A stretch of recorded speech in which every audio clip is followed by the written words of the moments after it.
Never at Hogwarts. We've had a couple of broken jaws, but nothing worse than that.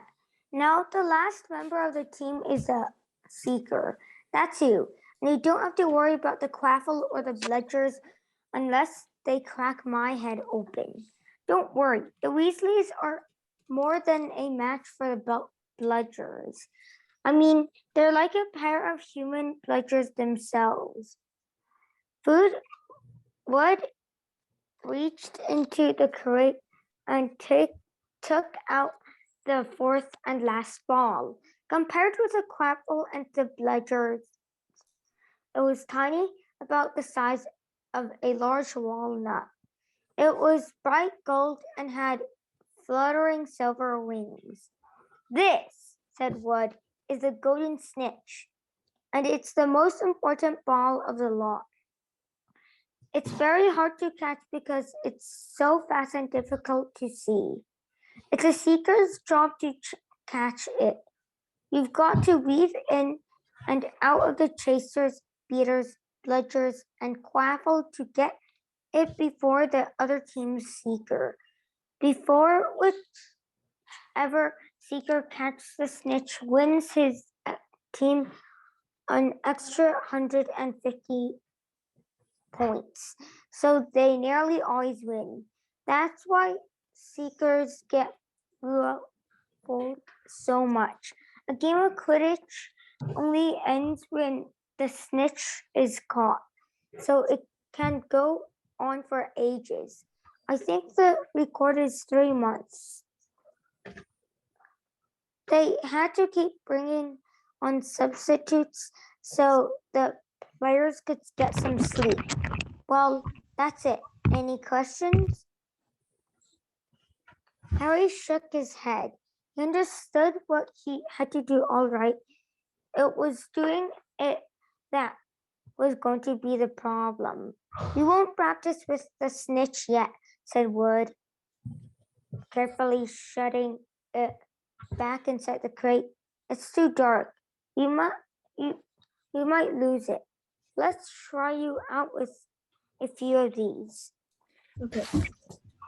He pulled a bag of ordinary golf balls out of his pocket, and a few minutes later, he and Harry were up in the air, Wood throwing the golf balls as hard as he could in every direction for Harry to catch.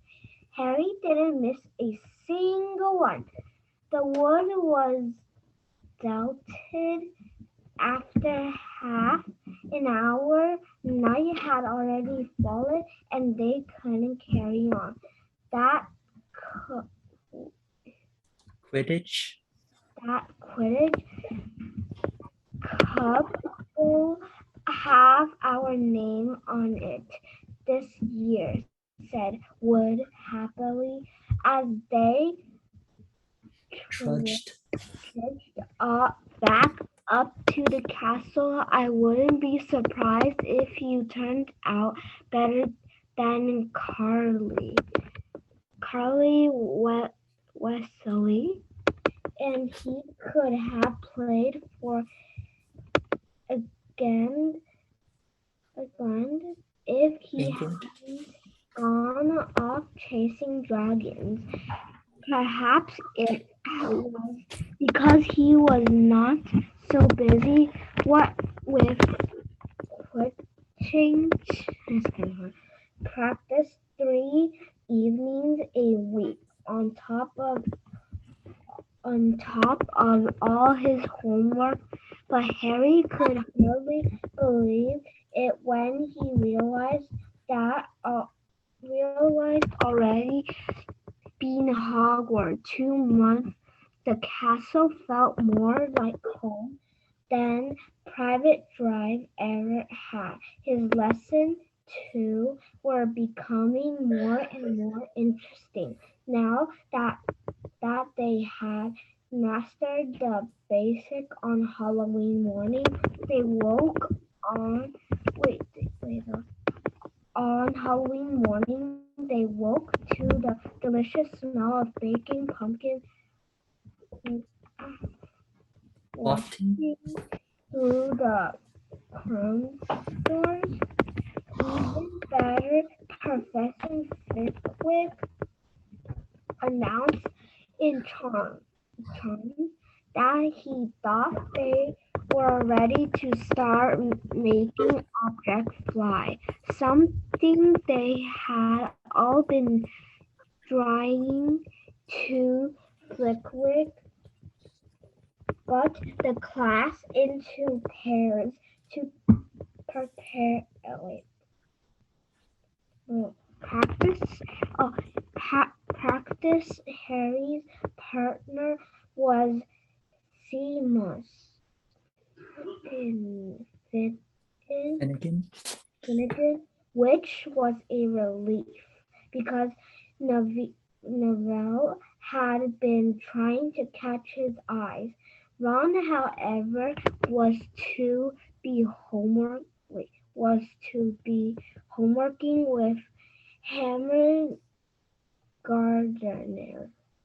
It was hard to tell whether Ron or Hermione was angry about this. She hadn't spoken to either of them since the day Harry's broomstick had arrived. Now, don't forget that nice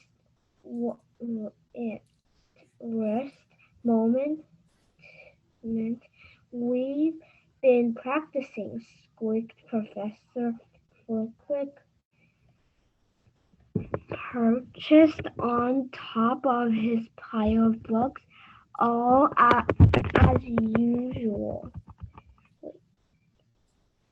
usual. Swish and Flick remembered Swish and Flick and saying the magic word. Probably is very important to never forget Wizard Gryffindor, who says interest of and found himself on the floor with a buffalo on his chest. It was very difficult. Harry and Selma switched and flicked, but the feather they were supposed to be sending skyward just lay on the desktop. So Seamus got too impatient that he protected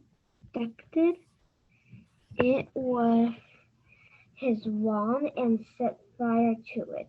Harry had to put it out with his hat. Ron at the next table wasn't having much more luck. Was it Guardsman? Wait, what those two words say again? Wingardium Leviosa.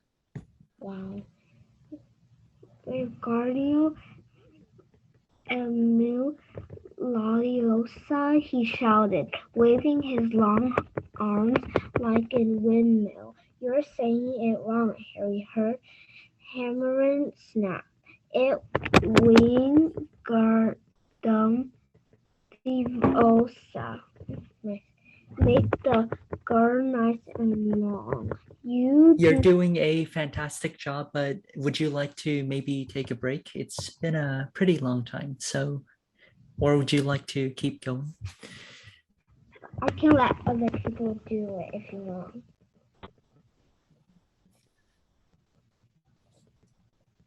Should I keep going or should I let someone else do it? It's your choice of whether or not. I'll let somebody else do it. Yep. So do we have any volunteers maybe? Yep, Andy, go ahead. Where? We are on You Do It If You're So Clever, Ron snarled. You do it, then. If you're so clever, Ron snarled. Hermione rolled up the sleeves of her gown, flicked her wand, and said, Wingardium Leviosa. Their feather rose off the desk and hovered about 4 feet above their heads. Oh, well done, cried Professor Flitwick, clapping. Everyone see here. Miss Granger stung it. Ron was in a very bad mood by the end of the class. It's no wonder no one can stand her, he said to Harry as they pushed their way into the crowded corridor. She's a nightmare, honestly. Someone knocked into Harry as they hurried past him. It was Hermione. Harry caught a glimpse of her face and was startled to see that she was in tears. I think she hardly so, said Ron, but he looked a bit uncomfortable. She must noticed she got no friends. Hermione didn't turn up to the next class and wasn't seen all after. On their way down to the Great Hall was a Halloween feast.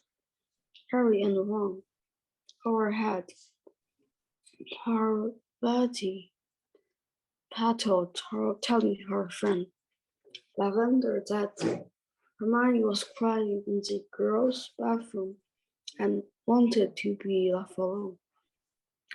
Ron looked still more awake at this, but a moment later they had entered the Great Hall, where the Halloween decoration put Hermione out of their minds. 1,000 live bats fluttered from the walls and ceiling, while 1,000 more swept over the tables in a low black clouds, making the candles in the pumpkin stutter. The feast appeared suddenly on the golden plates as it had at the start of term banquet. Harry was just helping himself to baked potato when Professor Quirrell came sprinting into the hall, his turban askew and terror on his face.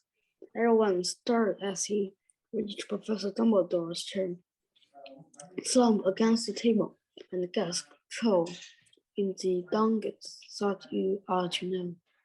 He then sank to the floor in a dead faint.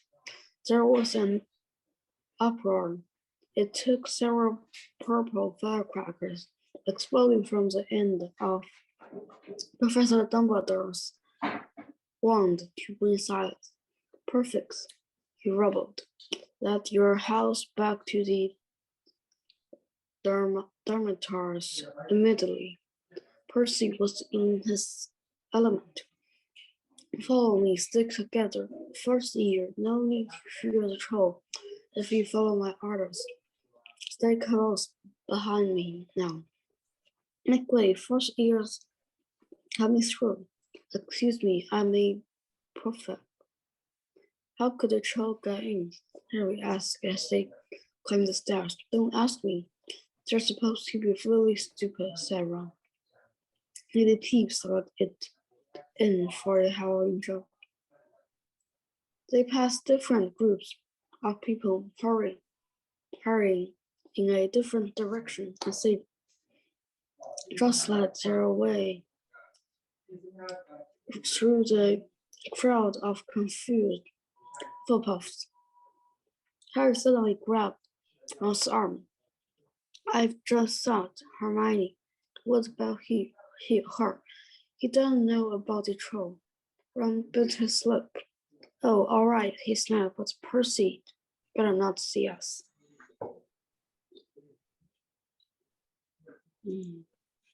Should I read? Does anybody else want to read? If not, then you can continue reading because you're doing a really magnificent job. Just astonishing. So do you want to continue reading, Andy? Okay.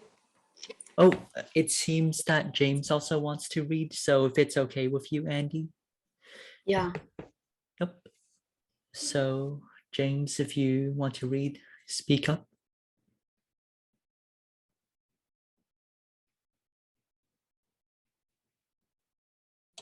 I think Andy first said it, so let Andy read it.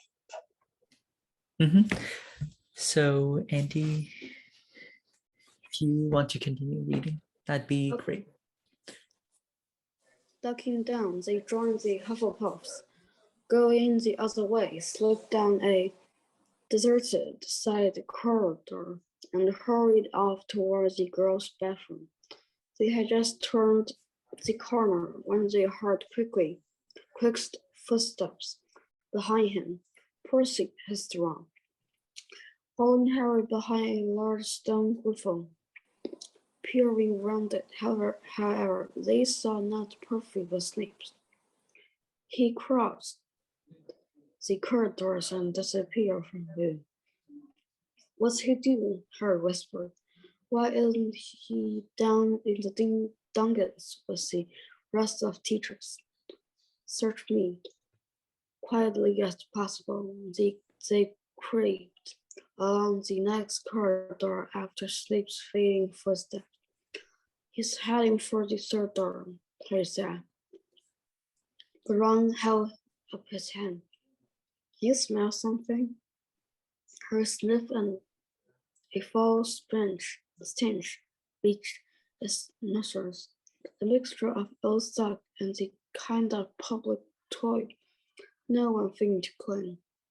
And then they heard it, a low grunting and the snuffing football of gigantic feet. Ron pointed at the end of a passage to the left. Something huge was moving forwards and they shrank into the shadow and watched as it emerged into a patch of moonlight. It was a horrible sight, 12 feet long. Its skin was a dull, burnt gray. Its great lumpy body like a boulder with its small bald head perched on top like a coconut. It had short legs, thick as tree trunk, with flat, horny feet. The smell coming from it was incredible. It was holding a huge wooden club. It dragged along the floor because its arms were so long. The troll stopped next to the doorway and peered inside. It waggled its long ears, making up its tiny mind, then slipped slowly into the room. The key's in the lock, Harry muttered. We could lock it in. Good idea, said Ron nervously.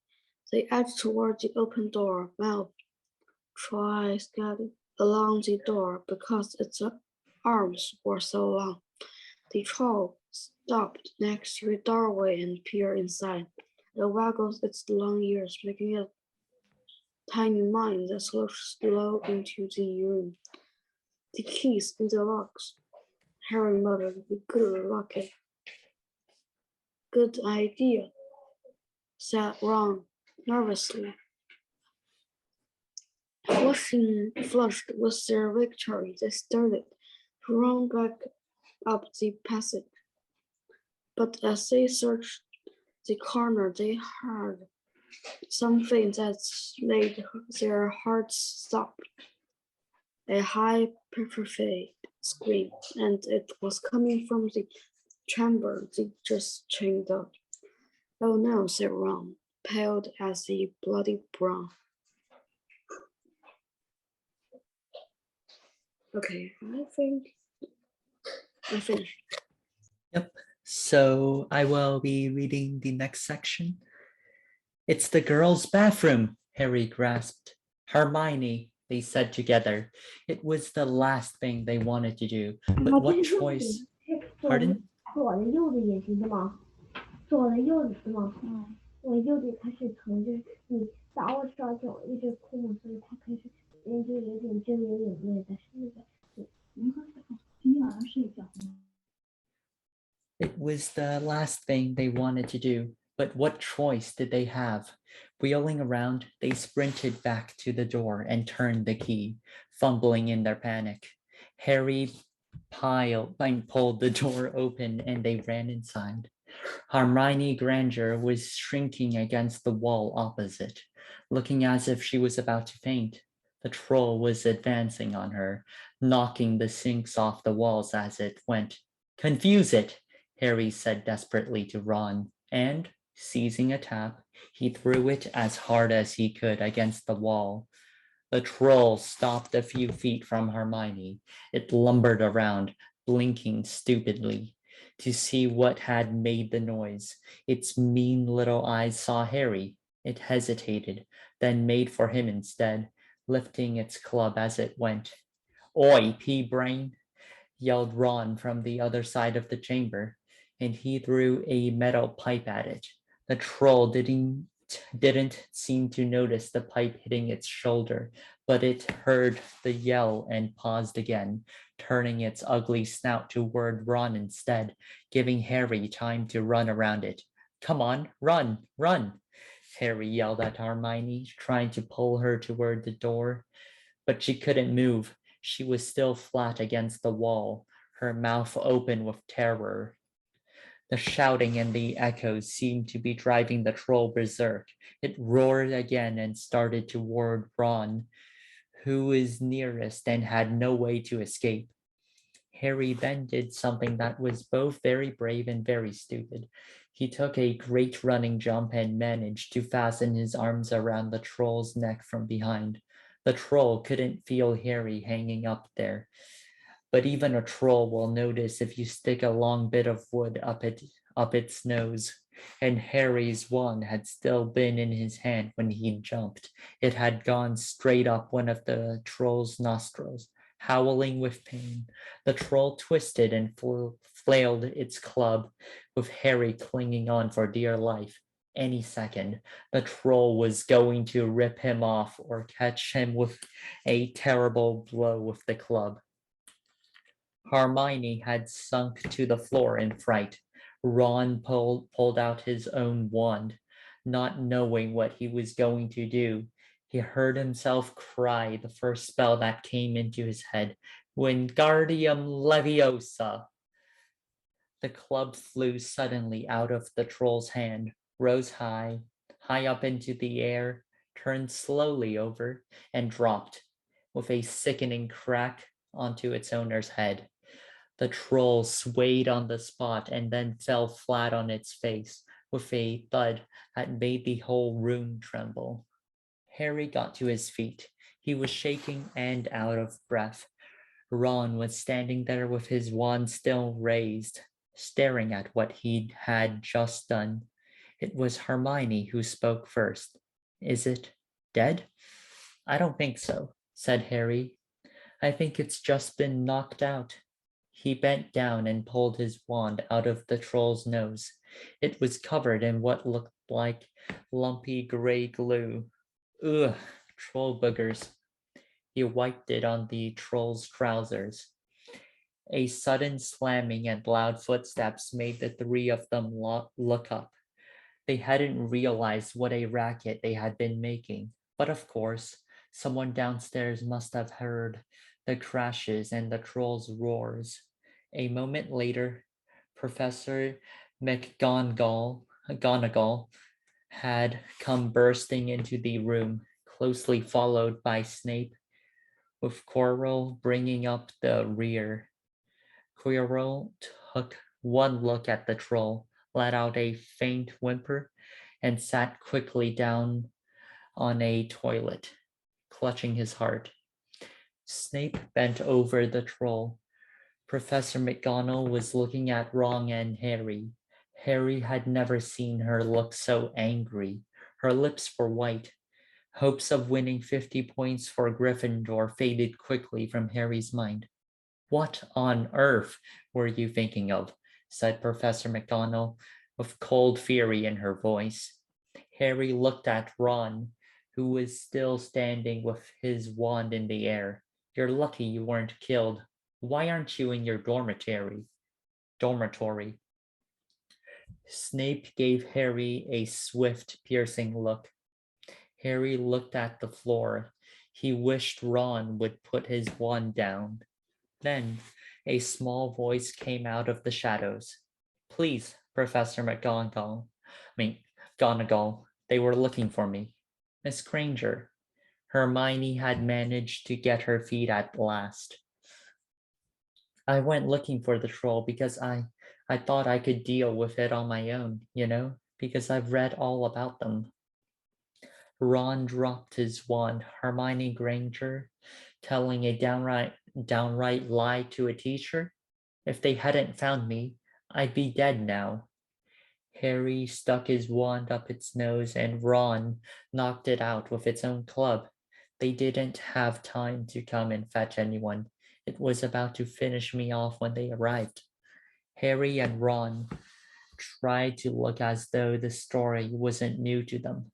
Well, in that case, said Professor McGonagall, staring at the three of them. Miss Granger, you foolish girl, how could you think of tackling a mountain troll on your own? Hermione hung her head. Harry was speechless.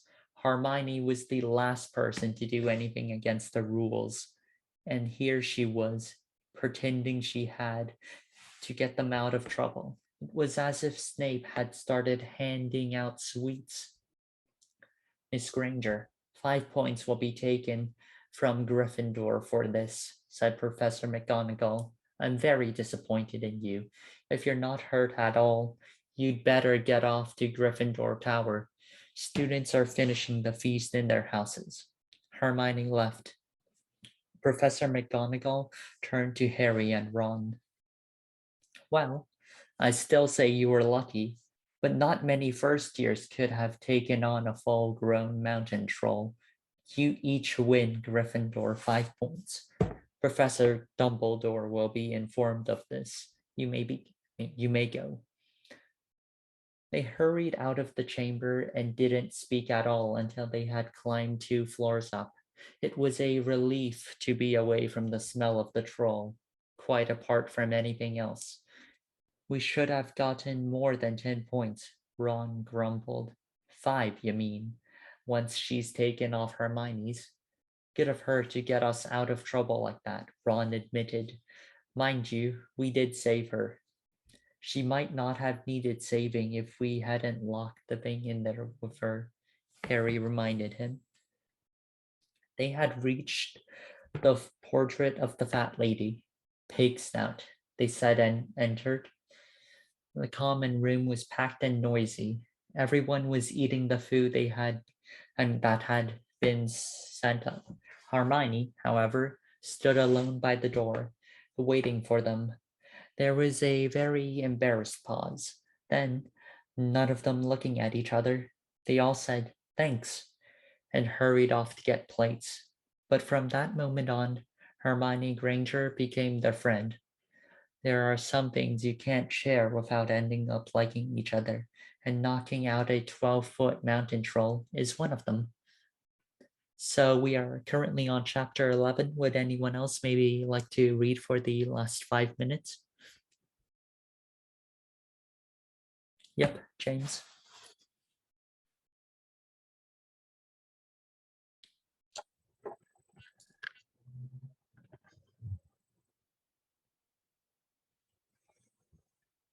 Chapter 11, Quidditch. As they entered November, the weather turned very cold. The mountains around the school became icy gray and the lake like chilled steel. Every morning the ground was covered in frost.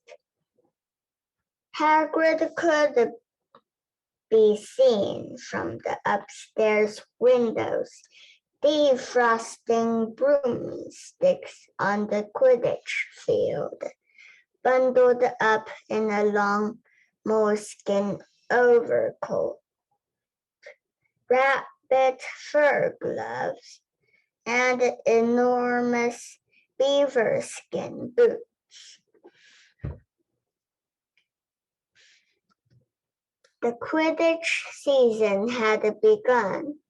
On Saturday, Harry could be playing in his first match after weeks of training. Gryffindor versus Slytherin. If Gryffindor won, they would move up into second place in the house championship. Hardly anyone had seen Harry play because Wood had decided that as their secret weapon, Harry should be kept. Well,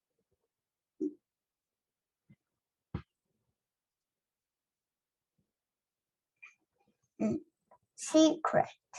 But the news that he was playing Seeker had leaked out somehow. And Harry didn't know which was worse. People telling him he'd be brilliant, or people telling him they'd be running around underneath him holding a mattress. It was really lucky that Harry now had Hermione as a friend.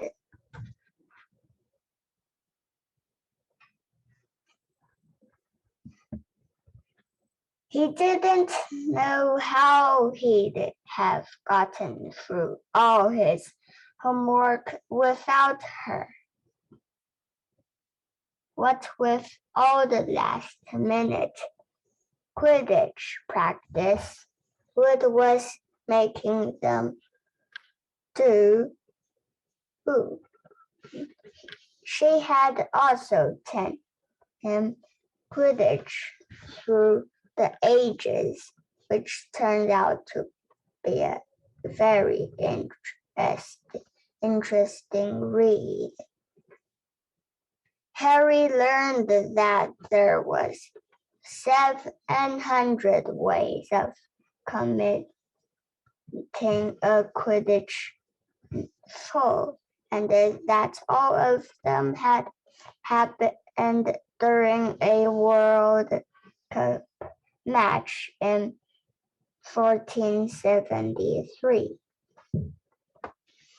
That Seekers were usually the smallest and fastest players, and that most serious Quidditch accidents seemed to happen to them. That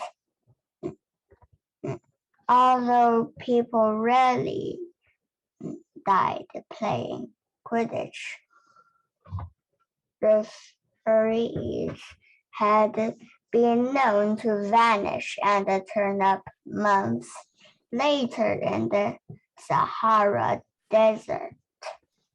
Okay, that was a great job, James. But unfortunately, it seems our time for this session has come to an end. So next time, 6:15 p.m. Saturday, same time. With that, I will leave you all. Good job, everyone.